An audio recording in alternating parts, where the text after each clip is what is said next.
بسم الله الرحمن الرحيم الحمد لله وكفى والصلاة والسلام على الحبيب المصطفى صلى الله عليه وعلى آله وسلم تسليما كثيرا إن الله وملائكته يصلون على النبي يا أيها الذين آمنوا صلوا عليه وسلموا تسليما صلي وسلم على محمد encore une fois صلي وسلم على محمد رب اشرح لي صدري ويسر لي أمري واحلل عقدة من لساني يفقه قولي إخواني أخواتي أبنائي بناتي أعدائي عدواتي mes ennemis et mes ennemis Assalamu alaikum wa rahmatullahi wa barakatuh. Que la paix d'Allah subhanahu wa ta'ala, sa miséricorde et ses bénédictions soient sur vous mes frères et sœurs partout dans le monde. Je vous aime en Allah. Il n'y a pas plus beau, plus grandiose, plus magnifique que l'amour en Allah subhanahu wa ta'ala. Moi je vous aime en Allah, même mes ennemis. Vous avez vu que j'ai insisté, j'ai traduit A'da et Adouati, mes ennemis, je vous aime tous en Allah, et j'ai un pacte lourd avec vous, c'est le pacte de l'islam. Mes frères et sœurs en humanité, ceux qui ne sont pas encore musulmans, nous partageons de belles choses, nous inspirons vers de belles choses, nous aimons de très belles choses. Nous rêvons de grandes choses que nous avons tous en commun. J'ai beaucoup appris de vous, j'essaye de vous aider un peu et de m'aider moi-même. Je demande à Allah de vous combler par les délices de la guidée. Divorcez avec la cathode, ne soyez plus cathodiques, soyez vraiment de vrais catholiques et vous allez retrouver Allah subhanahu wa ta'ala, qu'Allah vous accorde la guidée islamique et ses délices. On entre directement dans le vif du sujet. Un frère me dit: bonne analyse mon frère Abu Umama. Donc il dit ça sur la vidéo Révolution et Takfir. Révolution et Takfir. Le takfir, c'est de dire de quelqu'un ou à quelqu'un qu'il est mécréant. Donc il me dit, ce frère, bonne analyse, mon frère Abu Umama. Je veux cependant, en marge de ta vidéo, évoquer le sujet plus en profondeur en quelques lignes concernant le takfir. Je pense que le concept de takfir a été utilisé par une partie de l'exégèse musulmane contemporaine pour se démarquer de ceux qui versent le sang des musulmans en les accusant d'impiété ou d'apostasie. Mon frère, je ne peux pas te laisser dire cela. Les savants musulmans, quand tu parles d'exégèse musulmane, les savants musulmans, la majorité écrasante des savants musulmans, de Ahl-Sunnah wal Jama'a, ne joue pas avec le takfir. Si tu appliques ton raisonnement, tu dis et tu fais dire aux savants que le Hussein est kafir. Le Hussein, le petit-fils de Muhammad sallallahu alayhi wa sallam, est kafir. Tu fais dire aux savants qu'ils ont dit que beaucoup de sahaba ou de tabi'un sont kuffars parce qu'il y a eu des moments où même des descendants de Muhammad sallallahu alayhi wa sallam ont mobilisé des armées. Des sahaba ont mobilisé des armées. Mawqi'at Siffin, c'est une désobéissance finalement d'un sahabi envers un autre. Mawqi'at Jamal, même si elle a commencé sur de bonnes bases, mais elle a fini par éclater. Il y a eu une guerre, une bataille lourde. Siffin a coûté plus de 70 000 morts. Donc non mon frère, les shuyukh, les ulama, et n'importe quelle personne qui a un strict minimum de la connaissance de cette religion ne peut pas jouer avec ce mot. Dire que quelqu'un est kafir est lourd, très lourd. Nous sommes actuellement dans une période de fitna totale, na'am. Et on fait dire aux savants ce qu'ils ne disent pas. On coupe parfois, on joue avec la vidéo comme on veut. Mais quelqu'un qui sort, on l'appelle au mieux khariji, min al-khawarij. D'accord? On fait un constat. Al-Khariji, le Khawarij ont commencé par dire il faut gouverner. La gouvernance doit être faite. La hukma illa lillah. Pas de gouvernance autre que celle d'Allah. Haqqun urida bihi batil. C'est une parole de justice et de haqq et de vérité par laquelle on a voulu le mal.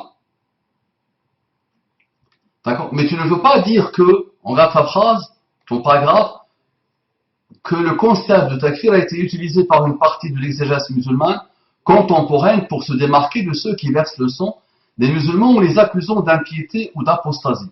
Là, ya akhi, quand on fait nous des rappels, ou quand tu trouves des livres sur le takfir, il y en a tellement, alhamdulillah, il y a tellement d'informations sur internet, sur le takfir, quand on le fait pas à l'intention des savants ou des prédicateurs qui eux-mêmes font le takfir. Parce que, par définition, le savant qui connaît le strict minimum de sa religion ne peut pas s'aventurer dans ce domaine, attention. Il est très dangereux. Déjà, toi, tu te déploies toute ta vie pour essayer d'atteindre l'islam. D'accord? Et quelqu'un, simplement, vient te dire que tu es kafir. Ou tu prends, toi, le risque de dire de quelqu'un qu'il est kafir. Tu lui dis, soit il est kafir, et ok, il est kafir, soit il n'est pas kafir, et toi, obligatoirement, la vengeance d'Allah tombe sur toi. Tu connais l'histoire dans les hadiths authentiques de ce fameux personnage à l'époque l'époque ancienne, qui a dit, qui a prêché, qui a rappelé, qui a essayé avec quelqu'un pour qu'il se repente. Mais l'autre a refusé, n'a pas voulu l'entendre. Laisse-moi tranquille, il lui dit. Et l'autre lui dit, Allah ne te pardonnera pas du tout. Et Allah, à ce moment-là, dit la chose suivante, qui est celui qui se prend pour Allah, qui veut prendre la spécialité d'Allah? Qui t'a dit que je ne vais pas lui pardonner? Je lui ai pardonné à celui-là que tu vois pécheur et loin d'Allah. Lui, je lui ai pardonné. Et tout ce que tu as fait est parti, ne te sert à rien. Toutes les bonnes œuvres que tu as fait, toute ta vie, ne te sert à rien à cause de cette mauvaise parole que tu as dit.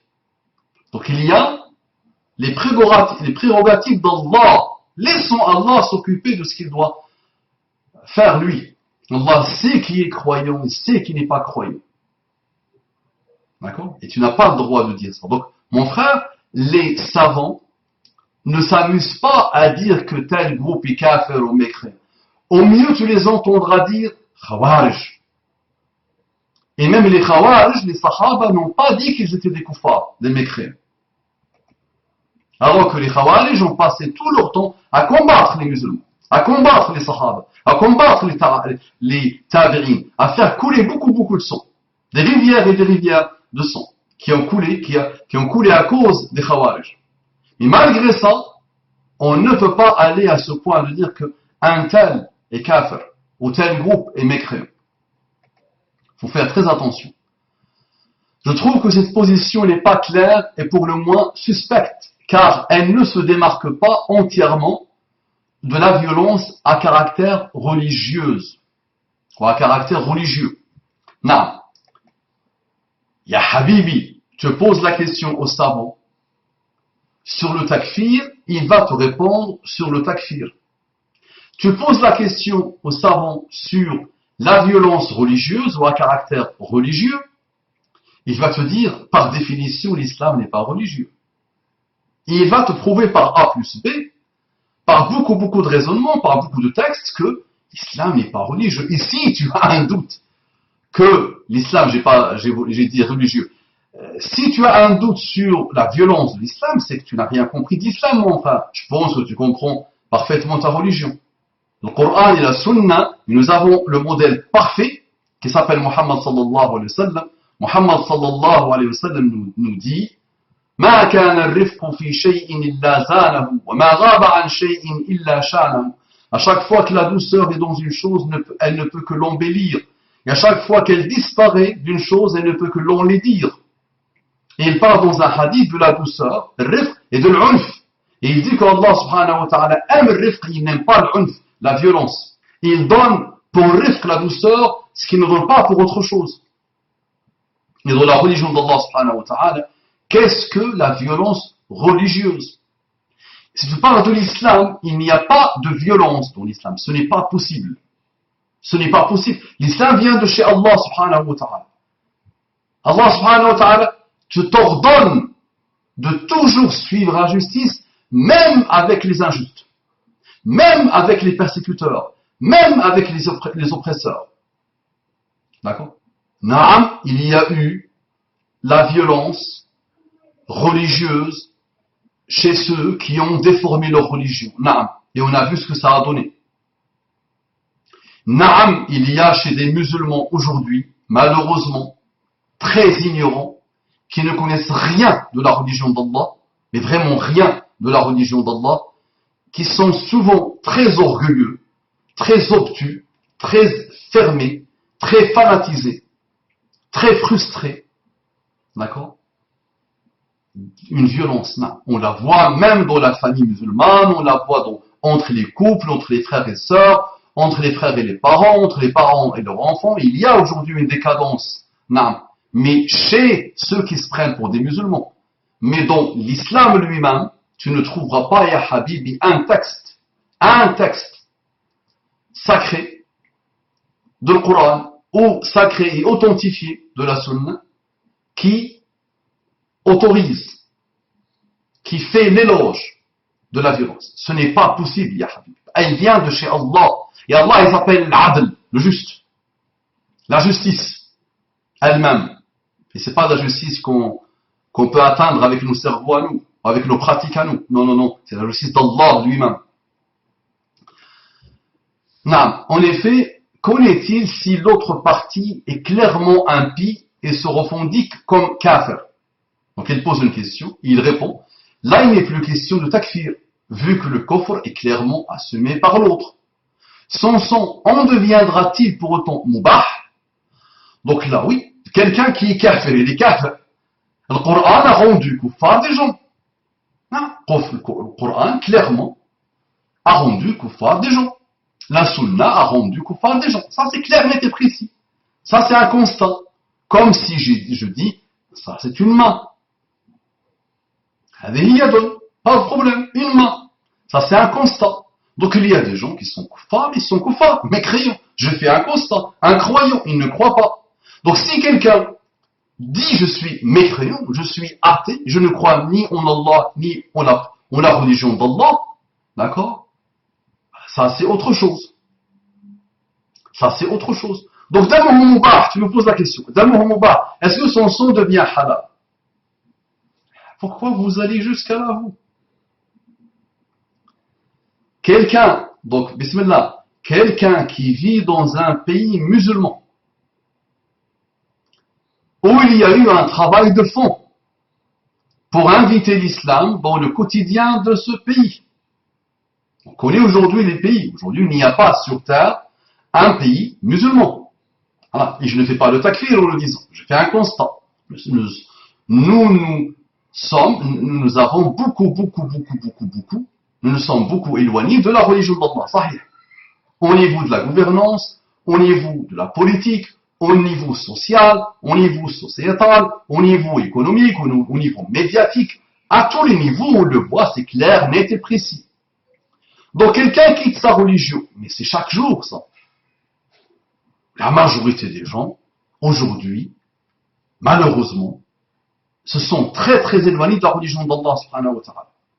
Maintenant, tu me dis dans le meilleur des mondes, un pays musulman, vraiment à tous les niveaux, qui essaie d'avancer, qui essaie de cheminer, qui vit pour Allah subhanahu wa ta'ala, qui a installé la justice sur terre, naam, parce que nous, on pense, pays musulman, on pense à couper des mains, on pense à couper des têtes. C'est pas ça du tout, la charia. Naam, donc là, c'est man baddala dinahu faqtuluh.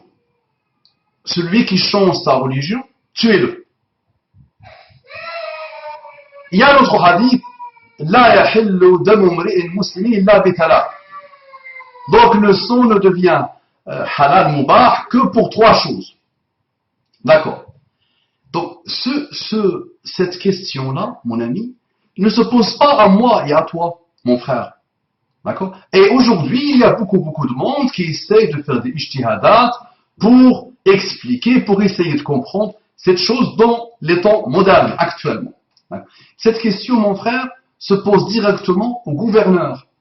Faqtuluhu, si jamais, les hadiths sont authentiques, si jamais celui qui vient nous dire dans un pays musulman, j'étais musulman et aujourd'hui je deviens kafir, je deviens mécréant, mon frère, à ce moment-là, comme dans tous les pays, il y a des lois, il y a des réglementations, d'accord? Ce n'est ni moi, ni toi qui ont des choses à dire par rapport à cela. Aujourd'hui, d'accord, dans les temps modernes, aujourd'hui mon frère, il y a encore un travail à faire déjà pour inviter la majorité à l'islam. C'est ça qui est extraordinaire. C'est qu'il y a un travail de fond et d'endurance et de sabr pour prêcher l'islam, pour rappeler l'islam à l'humanité et à l'humanité. D'accord? C'est vraiment très important. Et ce n'est ni à moi ni à toi. Quelqu'un qui se dit kafir, je rencontre un voisin, par exemple, et il me dit j'étais musulman, et aujourd'hui je suis kafir. Très bien, je vais essayer de comprendre, je vais essayer de l'aider, je vais essayer de le raisonner, je vais essayer de lui dire peut-être tu n'étais même pas encore musulman, et tu es resté non musulman, ni plus ni moins, parce que tu n'as pas encore goûté à l'islam. Et on va essayer avec lui.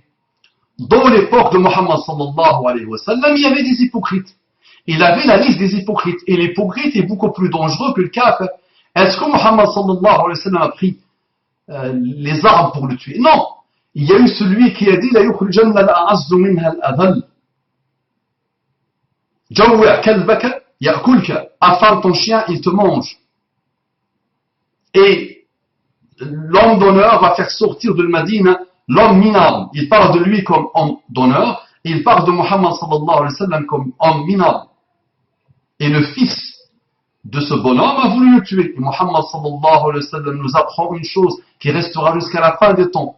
La yaqulu an-nasu Muhammadun yaqtulu ashabah. Les gens ne diront pas que Mohammed tue ceux qui sont avec lui. C'est un apprentissage pour nous tout ça. D'accord? Donc il y a eu des ijtihadat, il y a eu des livres, il y a eu beaucoup de choses qui ont été écrites sur ce type de choses. Mais ce que moi je demande à la jeunesse, c'est de se contenter de vérifier si elle-même a dit Ashhadu an la ilaha illallah wa ashhadu anna Muhammadan Rasulullah. Si elle-même, wa anzir ashirataka al-aqrabin, dit Allah à son prophète. Annonce la chose d'abord. Invite d'abord Ashiratak al-aqrabin, tes proches, ta famille les plus proches. Et ainsi de suite, graduellement. Nous, aujourd'hui, il est ici, d'accord, dans un village en France, d'accord. Il ne sait même pas si, et lui-même, il a attesté la vraie attestation de la foi musulmane, et il ne sait même pas, le pauvre, juste se mettre et lire le miracle d'Allah qui s'appelle le Coran, et il va te dire les Indonésiens sont tous des kuffars. Les Saoudiens, kuffar tous. Ah, tout le monde kuffar. La France, elle gouverne au nom d'autre chose qu'Allah, kuffar. Les armes. C'est ça que doit comprendre mon frère de ce type de rappel. Là, il n'est plus question de takfir, vu que le kuffar, très bien, je pense que dénoncer le takfirisme n'est malheureusement pas suffisant. Si, mon frère. Mais si. C'est une fitna totale qui déstabilise et qui a déstabilisé les pays musulmans, et là où il y a les musulmans. Et ça fait que les gens détestent, haïssent l'islam. Il y a aujourd'hui, avec l'avènement de cette ouverture informationnelle au niveau mondial, il y a quelque chose d'extraordinaire pour la da'wah. Et qui va vraiment accélérer l'avènement de l'islam, qui devait théoriquement accélérer l'avènement de l'islam, parce que n'importe quelle personne, quelle qu'elle soit, quand elle a un atome de sincérité, des gens qui ont passé 20 ans, 30 ans, 40 ans, 50 ans à essayer d'apprivoiser l'islam, des gens à la base non musulmans, quand ils sont honnêtes ils disent il ne peut pas venir que de chez Allah. Et c'est ce qu'il faut pour l'humanité. Donc, ce takfir, qu'est-ce qu'il fait aujourd'hui? Il fait détester l'islam. Par qui? Par les musulmans et les non-musulmans. Il y a des parents qui ne veulent pas du tout que leur fils juste commence à prier, juste commence à fréquenter la mosquée, parce qu'ils ont peur, parce qu'ils pensent que c'est la mosquée qui met ce type de choses dans la tête des jeunes. D'accord? Et les médias répètent. Et la boucle est bouclée. Donc tu ne me dis pas le takfir, comment tu l'as développé toi. Je pense que dénoncer le takfirisme n'est malheureusement pas suffisant. Si, c'est très important. Et il n'est pas suffisant. Il y a tellement de choses à faire là. Mais c'est très important de continuer à dire aux musulmans ou à ceux qui se prennent pour des musulmans, méfiez-vous de ce type de choses. Méfiez-vous de ça. Les conséquences sont ravageuses, sont extraordinairement lourdes. D'accord? Et ça peut nous attirer la colère d'Allah à s'aventurer dans ces zones de turbulence totale. Ensuite, je pense que dénoncer le takfirisme n'est malheureusement pas suffisant. Il faut clairement proscrire et criminaliser le meurtre de toute personne sur des bases religieuses et ne surtout pas lui chercher des excuses et des justifications. Habibi, les musulmans disent cela. Est-ce qu'ils m'ont attendu moi ou toi pour le dire? Habibi, l'islam est clair. On combat pas le kafir. Lakum dinukum waliyadin. Je disais que hier ou avant-hier à quelqu'un, un groupe de personnes, je leur disais, subhanallah, je médite sur une sourate courte, que tout le monde a appris par cœur, qu'on répète dans nos prières. Qul ya ayyuhal kafirun, la a'budu ma ta'budun. Point. Il aurait mis un point. Et ça n'a même pas besoin d'être rappelé. Qul ya ayyuhal kafirun, je n'adore pas ce que vous adorez. Simple. Qu'est-ce que cette sourate vient faire dans le Coran? Mais non, Allah subhanahu wa ta'ala nous fait des rappels, nous apprend des choses, nous forme. Qul ya ayyuhal kafirun, et la répétition. J'ai toujours médité sur la répétition. Et il utilise le mudari', le temps présent, ensuite il utilise ism al-fa'il. Qul ya ayyuhal kafirun, la a'budu ma ta'budun. Je n'adore pas ce que vous adorez. Wa la antum 'abiduna ma a'budu. Et vous n'adorez pas ce que j'adore. Wa la ana 'abidun ma 'abadtum. Et je n'adore pas avec un ism fa'il ce que vous avez adoré. Wala antum 'abidun. Et vous n'adorez pas avec un ism fa'il ce que moi j'adore. Pourquoi ces répétitions? Lakum dinukum waliyadin, c'est clair, habibi. Le kafir, il fait le choix, il a le droit de vivre. C'est une liberté individuelle.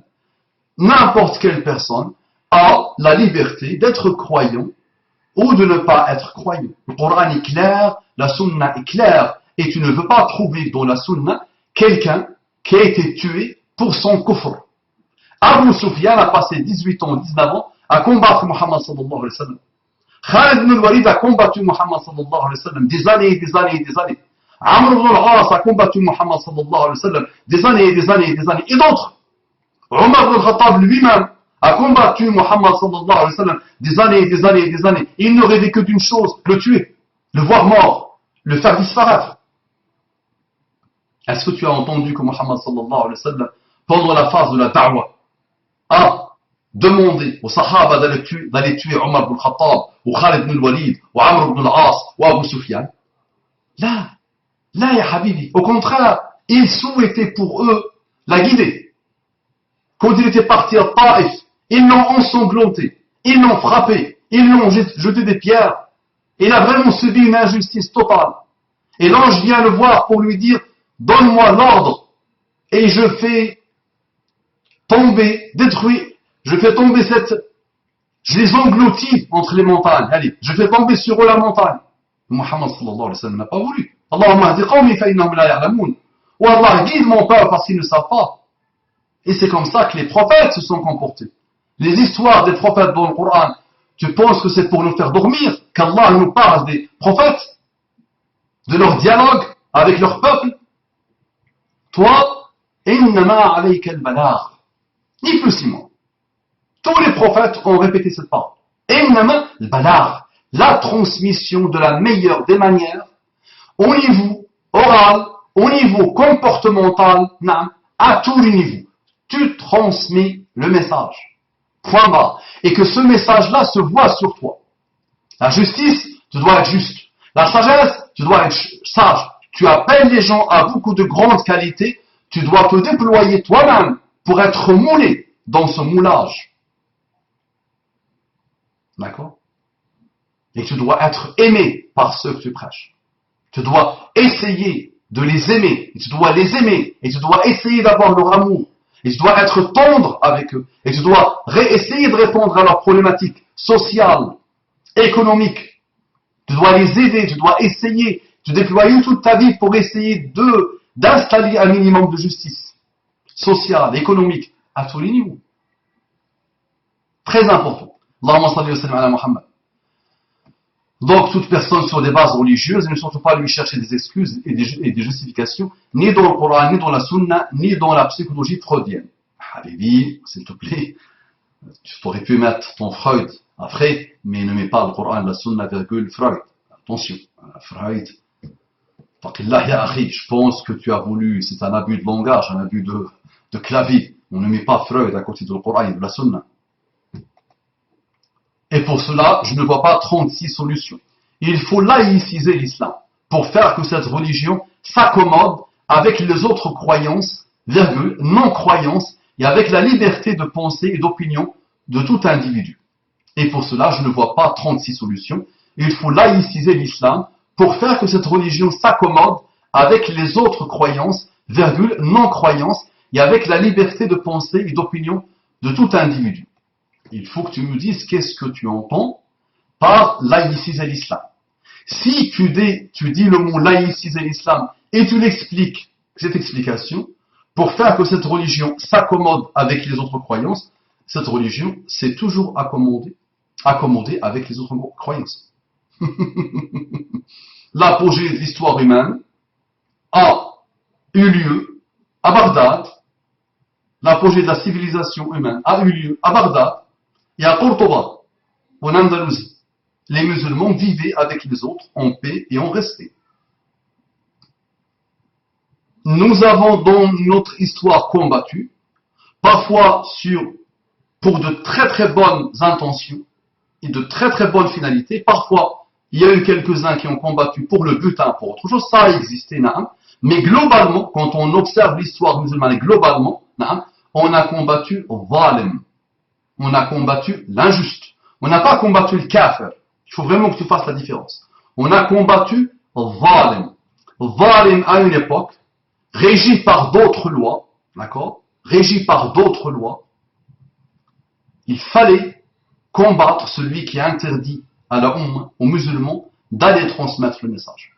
Et il y a eu des peuples qui nous ont demandé notre protection, notre aide, parce qu'ils étaient persécutés par des barbares, par des gens méchants, injustes, oppresseurs. Et il y a eu des musulmans qui se sont sacrifiés, qui ont sacrifié tout pour aller sauver des peuples opprimés, d'accord, persécutés. Mais le combat se fait contre Zalim. Et même Zalim, on ne doit pas dépasser les limites avec lui. On doit toujours garder à l'esprit la justice d'Allah subhanahu wa ta'ala.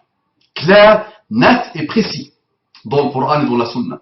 Et on a la biographie de Muhammad sallallahu alayhi wa sallam, la vie de Muhammad sallallahu alayhi wa sallam, qui nous indique qu'il n'a jamais été injuste. Il n'a jamais prêché l'injustice. Donc si tu entends par laïciser l'islam, donc on ne laïcise pas l'islam. L'islam, ce sont des recommandations d'Allah et de son prophète. L'islam est parfait par lui-même. Al-yawma akmaltu lakum dinakum wa atmamtu alaykum ni'mati wa raditu lakum l'islam dina. Aujourd'hui, j'ai parachevé pour vous votre religion. Wa atmamtu alaykum ni'mati wa raditu lakum l'islam dina. Et j'ai agréé l'islam comme religion pour vous, pour l'humanité qui suivra. D'accord? Après, il y a le travail intellectuel. C'est une religion pour l'intellect, pour la réflexion, pour la méditation, pour le travail d'ijtihad, l'effort intellectuel. Le Coran, un nombre limité de versets. Le hadith, un nombre limité de hadiths. Les événements sont infinis. Les contextes sont infinis. Les territoires sont infinis. Les endroits, les espaces les périodes sont infinies. Et chaque contexte, il y a les musulmans qui vont faire des ijtihad, bordés par le Coran et la Sunna, et une recherche maximale et totale de la justice, et ils vont essayer de trouver des ahkam. Mais on ne laïcise pas l'islam. Maintenant, si dans ton intention, dans la pulsion de ton intention, tu as voulu parler de la laïcité comme notion, al-ilmaniyya, en arabe littéral, al-ilmaniyya, comme faslu ad-din 'an ad-dawla, séparer entièrement la religion de l'État, des affaires de l'État, de la gouvernance. Là, ya habibi. L'ilmaniyya, la laïcité, a été une réaction qui a pris des années et des années et des années par rapport à une injustice qui a dépassé tout ce qu'on peut imaginer de l'Église chrétienne. Il faut toujours s'en rappeler. La laïcité est une réaction, n'importe quelle personne, quelle qu'elle soit, dotée d'un minimum de raisonnement, ne peut pas ne pas haïr l'Église. Et ses malheurs, et ses bassesses, et ses dérives à l'époque. Non, c'est vrai. Donc il y a eu une réaction. Donc on doit comprendre l'histoire. Mais appliquer ça sur l'islam, non, habibi. Ah non, non. L'islam vient de chez Allah subhanahu wa ta'ala. Allah n'a pas autorisé la falsification de l'islam. Du tout, mon frère. La religion islamique est la religion universelle. La dernière, universelle. Donc tu nous dis laïciser, ça veut dire Mustafa Abou Mama vit et meurt en se disant, ah oui, c'est vrai qu'il faut séparer la religion et l'État. Tu me dis, oui, mais Abou Mama, tu vis dans un pays qui pratique, qui applique la laïcité. Non, la terre est la terre d'Allah. J'habite dans un pays. Chaque pays a son contexte, d'accord? Et dans ce pays-là, j'essaye d'avancer comme je peux et de cheminer vers Allah subhanahu wa ta'ala comme je peux, et j'essaye d'apporter à ce pays la lumière du Coran et de la Sunna comme je peux. Je suis dans un pays, je respecte les codes de ce pays, naam, dans mon comportement avec les autres, naam, je les respecte, je les apprécie, j'ai de l'affection pour eux, j'avance vers eux, avec eux et vers eux, j'ai les mêmes problématiques que eux, naam, c'est leur pays, naam, ils sont majoritaires dans leur pays et ils dirigent leur pays comme ils veulent. Et en plus, cette notion de laïcité, on peut la définir de plusieurs manières. La laïcité, d'accord, c'est une sorte de neutralité par rapport aux autres religions. Ça veut dire, moi musulman, j'ai le droit de prier, j'ai le droit de construire des mosquées, j'ai le droit de créer des associations, n'importe quel type d'association qui respecte la loi, d'accord, économique, sociale, n'importe quelle association. J'ai le droit de prier, personne ne m'interdit de prier, j'ai le droit de rappeler, de prêcher, d'accord. J'ai le droit, alhamdoulilah, des droits que je n'ai même plus dans les pays dits musulmans, parce qu'aujourd'hui les pays, on les appelle musulmans, mais ils se sont éloignés de l'islam. Ça ne veut pas dire que je dis que les gens sont kuffars, attention. Je dis qu'on s'est éloigné. Non, il y a eu, depuis quelques siècles maintenant, on peut l'expliquer, on peut tergiverser, on peut théoriser, mais c'est vrai que la Ummah passe par des moments difficiles, non, mais il y a une sahwa, il y a un éveil, il y a un réveil, alhamdoulilah. Non, هذا الدين لله الحمد لله, il gère, il régit la vie de n'importe quel musulman sur terre, n'importe quel musulman sur terre a de l'amour pour sa religion. Maintenant, il y a des choses, des strates et des strates et des strates d'ignorance, d'éloignement, de péché. L'istamar aussi, nous nous sommes affaiblis à mort, la colonisation a fait de nous ce qu'elle veut, donc tout ça, on est encore dans les séquelles de ça. Mais moi, dans la France, ce pays que j'aime, j'ai un espace de travail. On ne vient pas m'interdire de prier. On ne vient pas m'interdire de créer des associations. On ne m'interdit pas de prêcher. Tu fais ce que tu veux, tu dis ce que tu veux. Il y a des lois à respecter. Il y a des services qui veulent qu'on respecte leurs lois. Ils ont le droit, mon frère, et c'est encore heureux Il me protège, il te protège. Donc on doit être honnête, nous. Maintenant, il y a des groupes qui refusent l'islam, ça a toujours existé. Il y a des hommes politiques et des femmes politiques qui refusent l'islam, ça a toujours existé. D'accord? Qui le refusent, qui ne veulent même pas entendre parler de lui, sauf qu'ils le gardent pour eux. Alhamdulillah. D'accord? Si quelqu'un ouvre sa bouche et commence vraiment à me combattre, il y a la loi, on peut l'attaquer au niveau légal. Donc méfie-toi de ce mot laïcisé, là, il est dangereux. Si tu lui donnes une définition. Là. Donc, non-croyance avec la liberté de pensée et d'opinion de tout individu, bah, chacun est libre de penser comme il veut. Si on parle en France, chacun est libre de penser comme il veut, tant qu'il respecte la loi, tant qu'il respecte les droits des autres. Très bien. Allahumma salli wa sallim ala Muhammad. Il faut définitivement abandonner l'utopie d'une dawla islamiyya, entre parenthèses, dont Daesh est la dernière émanation en date. Abandonner l'idée d'une dawla islamiyya, c'est abandonner le prêche. Allah dans le Coran te dit قُلْ إِنَّ صَلَاتِي وَنُسُكِي وَمَحْيَايَ وَمَمَاتِيَ لِلَّهِ رَبِّ الْعَالَمِينَ. Dit ma salat, mes actes de dévotion, ma vie et ma mort sont pour Allah Rabbul Alamin, le Seigneur des mondes. Donc mon travail à moi, c'est d'essayer que moi-même et que les autres arrivent, atteignent ce niveau. Donc si tu me dis, il faut laisser tomber l'idée d'une communauté, qu'elle soit familiale, qu'elle soit du quartier, qu'elle soit au niveau de mon association, au niveau de ce que je fais, au niveau de mon village, au niveau de ma ville, au niveau de mon État, au niveau de mon continent, au niveau mondial, si tu me dis de laisser tomber ce rêve, cette finalité, là, on ne veut pas la laisser tomber. Maintenant, tu me parles de Daesh. Daesh, mon frère, ce sont des khawarij de Hada Zaman. Ce sont des khawarij. Je ferai une vidéo que j'intitulerai genre Daesh, et je te dirai, je continuerai à dire ce que j'ai toujours dit de Daesh, simple comme bonjour. On ne parle pas de Daesh quand on parle de ce rêve que n'importe quel humain qui s'est débarrassé des strates, du sectarisme, du fanatisme, de l'orgueil, ne peut que espérer. Aujourd'hui, la France, quatrième puissance mondiale, mon frère, mais tu vois dans quel pétrin ils sont? Ils ont besoin d'islam. Ils ont besoin de la morale. Ils ont besoin de retourner à un minimum de valeurs qui viennent d'Allah. La créature elle-même ne peut pas, quoi qu'ils disent les pauvres. Je peux avoir un corpus de valeurs et je n'ai pas besoin d'Allah. Ça c'est Nietzsche et d'autres. Oui, c'est beau. Ah, mais le monde prouve que non. Non. D'accord? Donc là, il y a un travail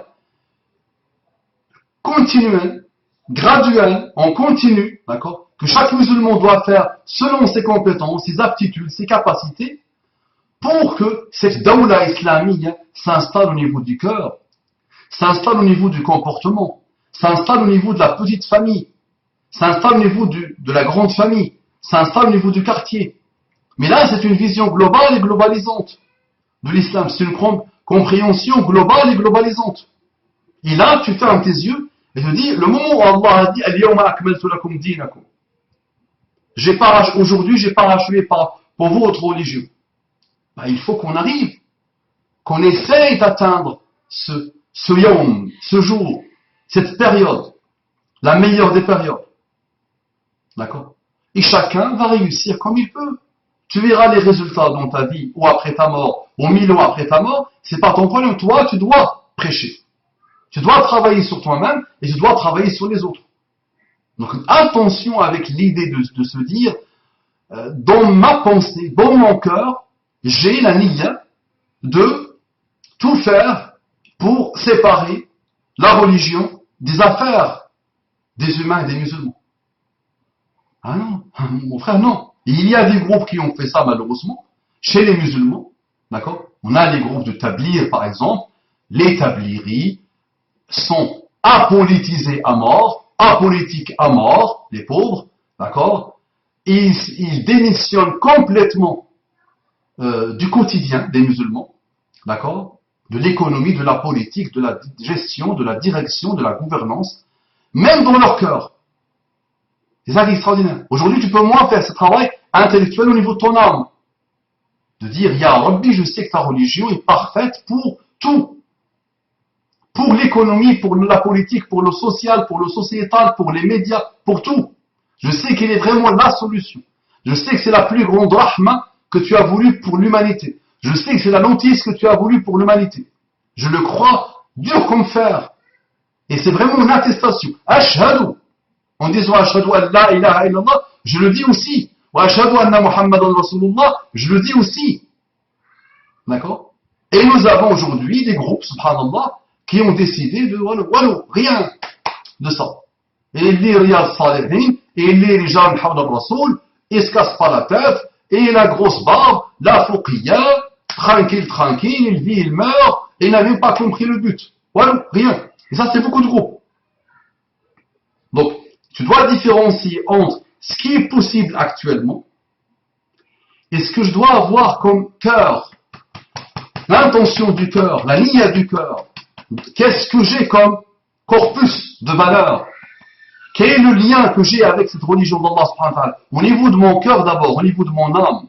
Si dans ton âme te dit, il faut que je laïcise l'islam, et je crois dur comme fer que l'islam n'est que pour ce que tu racontes, parce qu'il explique derrière ce qu'il veut nous dire, et il dit, et intime, donc, il faut définitivement abandonner l'utopie d'une dawla islamiyya dont Daesh, la dernière émanation en date, et s'acheminer vers un islam strictement spirituel, d'abord individuel et intime entre l'être et le créateur, puis solidaire et fraternel dans le bien et la piété entre religionnaires au sein de la Ummah, entre parenthèses, ne pas confondre la notion de nation au sens politique, et enfin humaniste et bienveillant envers les créatures de Dieu qui ne font pas partie de l'homme, tout ça on est d'accord.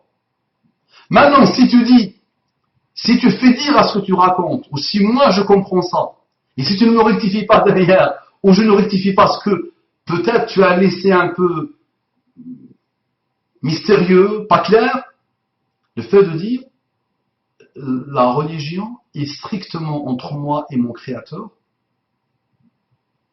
relation personnelle privée entre moi et mon créateur, ah non, c'est pas ça l'islam. Du tout. Naam, ceux qui jouent avec les médias aujourd'hui, ceux qui régissent le monde aujourd'hui et qui agissent sur la pensée des groupes, veulent ça.